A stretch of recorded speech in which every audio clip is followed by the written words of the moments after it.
ఎవరైనా సరే ఆరోగ్యంగా ఉండాలంటే శుభ్రత పాటించాలి. మరి శుభ్రత కావాలంటే ఎలిం ప్రొడక్ట్స్ వాడాలి.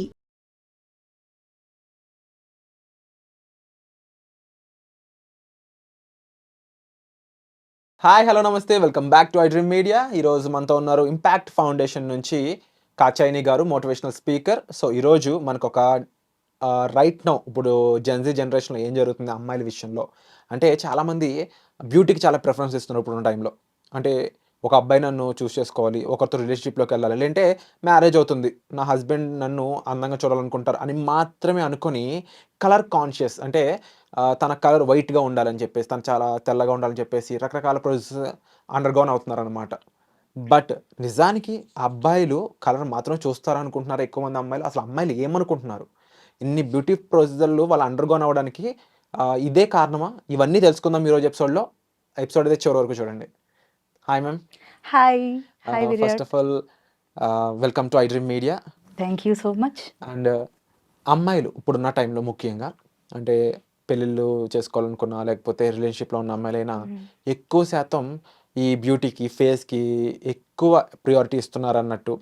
మోర్ దెన్ వాళ్ళు వాల్యూస్ అనేది జనరల్గా క్యారెక్టర్కి అండ్ మోర్ దెన్ దట్ మనం ఏ విధంగా ఉంటాం, మన బిహేవియర్, అవతల వాళ్ళని ఎలా మనం పిలుస్తాము, మన ఆలోచన ఏ విధంగా ఉంటుంది, ఇవన్నీ పక్కన పెట్టేసి ఓన్లీ అమ్మాయి అందంగా ఉంటే చాలు, ఆ అమ్మాయిని ఎవరైనా యాక్సెప్ట్ చేస్తారు అలా థింక్ చేస్తున్నారంట. కొన్ని అనాలిసిస్ చెప్తా ఉన్నాయి ఇవన్నీ. ఇది నిజమా? యా 100% మనం చూస్తున్నాం కదా సోషల్ మీడియాలో కానీ కదా.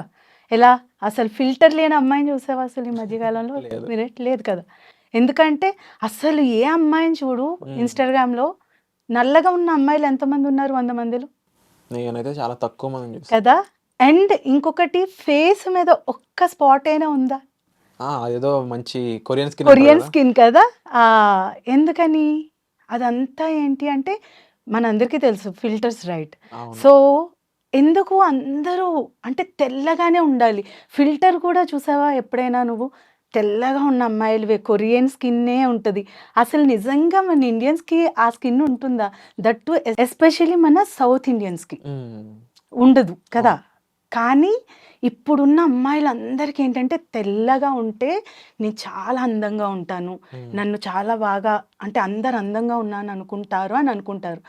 ఇప్పుడు ఇది ఎప్పటి నుండి వచ్చిందంటే మన చిన్నప్పటి నుండే ఇది అలవాటు అయిపోయింది. ఎలా అంటే పుట్టగానే ఫస్ట్ క్వశ్చన్ అమ్మాయా అబ్బాయా అని అడుగుతారు, రైట్? దాని తర్వాత ఏం అడుగుతారు? అమ్మాయి పుట్టింది అని అనుకోగానే సెకండ్ క్వశ్చన్ ఏం అడుగుతారు? తెల్లగా ఉందా, నల్లగా ఉందా? అంటే ఆ పాప పుట్టిన వెంటనే ఏం చేస్తున్నారు? వెంటనే తను తీసుకొచ్చేస్తున్నారు దేనిలోకి? అందంగా ఉందా లేదా అన్నది డిసైడ్ చేసేస్తున్నాం మనమే కదా. సో అక్కడ నుండి స్టార్ట్ అవుతుంది. ఇప్పుడు తెలుపు నలుపు అన్నది అసలు మెయిన్, అసలు దానివలన ఏమి ఇంపార్టెన్సే కాదు. నిజంగా చెప్పాలంటే అందం అన్నది తెలుపు నలుపులో ఉండదు. అంటే అమ్మాయిలు ఏమనుకుంటున్నారు, ఇప్పుడు నేను తెల్లగుంటే నాకు రెస్పెక్ట్ ఇస్తారు, నేను తెల్లగుంటే నా వెనక ఎక్కువ మంది పడతారు. అంటే రాంగ్ అని కాదు, నన్ను తెల్లగా ఉంటే చాలా మంది ఇష్టపడతారు అనుకుంటారు కదా. కానీ నిజంగా ఒకటి చెప్తాను నీకు. ఇప్పుడు మన గుడ్లకు వెళ్తాం కదా. సో వెళ్ళినప్పుడు అమ్మవారిని చూస్తావా నువ్వు? చూసావా చాలాసార్లు? ఎలా ఉంటారు? ఒకవేళ పాలరాతి ఒక గుడి కట్టినా లోపల అమ్మవారు ఏ కలర్ లో ఉంటారు కదా? నల్ల రాతితో కడతారు. ఎంత అందంగా ఉంటారు అమ్మవారు. అంటే మనలో ఎలాంటి బాధలు ఉన్నా మనం గుడికి వెళ్ళగానే ఆ అమ్మవారిని చూడగానే మనకు ఒకలాంటి ప్లెజెంట్ ఫీల్ వస్తుంది, రైట్? సో అంటే అందం తెల్లగా ఉన్న దానిలోనే ఉందా? లేదు కదా. అండ్ ఇంకొకటి చెప్తా ఇక్కడ, అందం అనేది మనం కాదు, మనం చూసే వాళ్ళు కళ్ళలో ఉంటుంది. ఆబ్వియస్లీ ఇప్పుడు నువ్వు ఉన్నావు విరాట్, నీకు నేను అందంగా కనిపించవచ్చు, ఇంకెవరో ఉన్నారు, ఇప్పుడు కెమెరామ్యాన్ ఉన్నారు, కెమెరామ్యాన్కి నేను అందంగా కనిపించకపోయి ఉండొచ్చు. బికాస్ చూసేవాళ్ళు కళ్ళబట్టి ఉంటుంది. కానీ ఇక్కడ ఇంకొక విషయం చెప్తాను, నువ్వు అబ్బాయి కాబట్టి. ఇప్పుడు ఒక అందమైన అంటే అందమని పక్కన పెట్టు, తెల్లగా ఉన్న అమ్మాయి వచ్చింది, ఓకే? వచ్చినప్పుడు నువ్వు అనుకున్నావు వావ్ అంటే అబ్బాయిలు అనుకుంటారు కదా చాలా అందంగా ఉంది ఈ అమ్మాయి, రైట్? అనుకుంటారు. కానీ ఆ అమ్మాయి వచ్చాక ఒక 5 నిమిషాలు నీతో మాట్లాడాక నీకు చాలా పొగరుగా మాట్లాడుతుంది. అప్పుడు నీకు నచ్చుతుందా అమ్మాయి? అస్సలు నచ్చదు. జనరల్‌గా అబ్బాయిలు ఎవ్వరికీ నచ్చదు. అదే ఒక అమ్మాయి ఉంది. ఆ అమ్మాయి చూడటానికి అస్సలు బాలేదు. మీరు అనుకుంటారు లైట్‌లీ యావరేజ్, బిలో యావరేజ్ ఏదో అనుకుంటారు. బట్ ఆ అమ్మాయి వచ్చాక చాలా పొలైట్‌గా మాట్లాడుతుంది. అండ్ తనకి హెల్పింగ్ చేసే నేచర్ ఉంది. అండ్ చాలా తెలివైంది.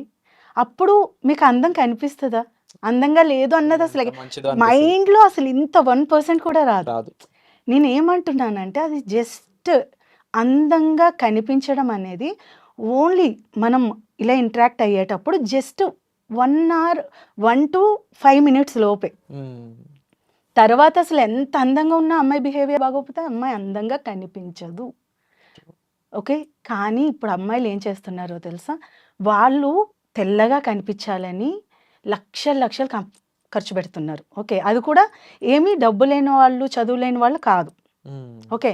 సో, ఇప్పుడు నల్లగా ఉన్న ఒక అమ్మాయి తెల్లగా అంటే తన స్కిన్ టోన్ ఫెయిర్‌గా అవ్వాలి అంటే లోపల ఎంత బాడీలో రియాక్షన్స్ జరిగితే ఆ కలర్ వస్తుంది. అంతేనా? ఇప్పుడు చదువు రాని వాళ్ళైతే వాళ్ళకేం తెలీదు. అవును. కానీ అలా కాదు. వీళ్ళందరూ చదువుకున్న వాళ్ళే. కానీ ఆ ఓన్లీ వైట్‌గా తెల్లగా ఉండడం కోసం అది ఎందుకు అంత ఇంపార్టెన్స్ ఇస్తున్నారు? అలా ఇవ్వడం అనేది నిజంగా కరెక్ట్ కాదు. అంటే దీనివల్ల హెల్త్ అనేది హెల్త్ ఇబ్బంది అవుతుంది. డెఫినెట్‌గా. కానీ వీళ్ళు రియలైజ్ అవ్వాల్సింది అవతల వాళ్ళు ఎలా చూస్తారనే దాన్ని యాహ్! బట్టి అయితే ప్రతి విషయం మార్చుకుంటూ వెళ్ళాలి కదా. మార్చుకుంటూ వెళ్తే ఇంకా మనం అంటే ఏం లేదు కదా! సో, అందుకని ఎప్పుడైనా మనం ఏం చేయాలి? మన మీద మనకి కాన్ఫిడెన్స్ లెవెల్స్ ఉండాలి ఫస్ట్. చిన్నప్పటి నుండి పేరెంట్స్ పిల్లలు నలుపుగా ఉన్నా, తెలుపుగా ఉన్నా కాన్ఫిడెంట్ లెవెల్స్‌ని బిల్డ్ చేయాలి. అండ్ ఎంత మంచి వ్యక్తిత్వం ఉంది, మంచి మనసుందా, లేదు అంటే ఇతరులకి సహాయం చేసే గుణం ఉందా, ఇవన్నీ కూడా కన్సిడర్ చేసుకొని ఉన్నప్పుడు నీ కాన్ఫిడెన్స్ లెవెల్స్ అనేవి పెరుగుతాయి. ఎప్పుడైతే కాన్ఫిడెంట్‌గా ఉంటుందో అమ్మాయి ఎలా ఉన్నా అందంగా ఉంటుంది. ఓకే. సో, కాబట్టి కలర్ గురించి ఆలోచించడం మానేసి ఇప్పటి నుండైనా పేరెంట్స్ అనేది ఇప్పటి నుండి ఉన్న జనరేషన్‌కైనా కలర్‌ని ఇంపార్టెన్స్ ఇవ్వాలి అని మాత్రం ఎప్పుడు నేర్పించకూడదు. ఇన్ కేస్ వాళ్ళు బ్లాక్‌గా ఉన్నా కూడా ఏం పర్వాలేదు నాన్న. బ్లాక్‌గా ఉన్న వాళ్ళు చాలామంది ఉన్నారు. అబ్దుల్ కలాం ఉన్నారు. అతనంటే ఎంతమందికి ఇష్టం? ఇష్టం లేని వాళ్ళు ఎవరు లేరు. రజనీకాంత్ ఉన్నారు కదా! సో, చాలా నల్లగా ఉన్నవాళ్ళు చాలామంది ఉన్నారు. కానీ అసలు మనము ఎప్పుడైనా వాళ్ళు నల్లగా ఉన్నారని అసలు ఎప్పుడైనా ఆలోచిస్తామా? అస్సలు లేదు. ఆలోచించం. అండ్ డెఫినెట్లీ మన క్యారెక్టర్ అనేది, మన విధానం అనేది, మన బిహేవియర్ అనేది ఇవన్నీ చాలా important more than the beauty. Yeah! 100%. కాబట్టి ఎప్పుడైనా కూడా మనం వాల్యూస్ 8 వసంతాలు సినిమా చూసారా ఈ మధ్య కాలంలో? దానిలో నిజంగానే ఆ డైరెక్టర్ చాలా మంచిగా అసలు ఆ హీరోయిన్‌ని చూపిచ్చారు. సో, అలా మనలో కూడా ఆ క్వాలిటీస్ అనేవి ఉండాలి.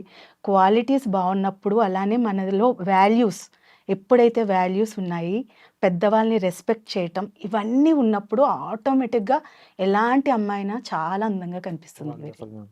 అండ్ కాచాయని గారు చెప్పిన విషయాలన్నీ విన్నారు కదండి. ముఖ్యంగా అందం అనేది అవతల వాళ్ళని బట్టి ఉంటుంది. అంటే మీరు ఈరోజు ఒకరి కోసం మారుండొచ్చు. రేపు మీ లైఫ్‌లోకి ఇంకొకరు రావచ్చు. వారికి తగ్గట్టు మారాలి అనుకుంటే మీ సెల్ఫ్ అనేది మీరు లాస్ అవుతారు. మీ బ్యూటీ అనేది మీరు ఎలా ఉంటారు, మిమ్మల్ని మీరు ఎంబ్రేస్ చేసుకోవడం అంతేగాని మారడం కాదు. ఆ మార్పు అనేది మీరు ఎందుకు తెచ్చుకుంటున్నారు అనేది ఒక్కసారి క్వెషన్ చేసుకోండి. దాన్ని బట్టి మీకు అర్థమవుతుంది. అండ్ ఈ ఎపిసోడ్‌పై మీ అభిప్రాయాన్ని కామెంట్ సెక్షన్‌లో మెన్షన్ చేయండి. వచ్చే ఎపిసోడ్‌లో మళ్ళీ కలుద్దాం. Thank you so much.